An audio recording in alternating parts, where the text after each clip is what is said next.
The overall goal of this procedure is to optically stimulate the auditory nerve of animals with optogenetically modified spiral ganglion neurons. This is accomplished by first preparing either a blue micro-LED stimulator or an optical fiber coupled to a blue laser. The next step of the procedure is to assess the cochlea using a retroauricular microsurgical approach.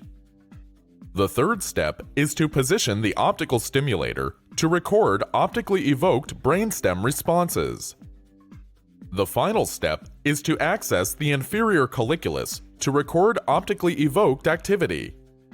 Ultimately, results can show successful stimulation of the auditory system through recordings of auditory brainstem responses and local field potentials in the inferior colliculus. Optogenetic stimulation of the auditory nerve as an alternative to electric cochlear implants promises better frequency and intensity resolution.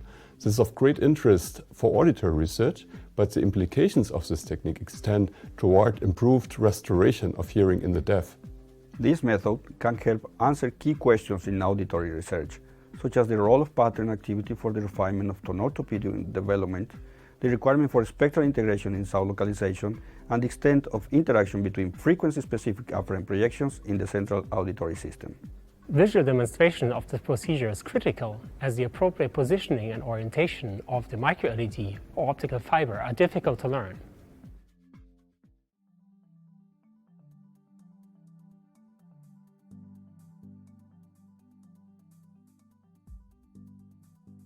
The micro-LED stimulator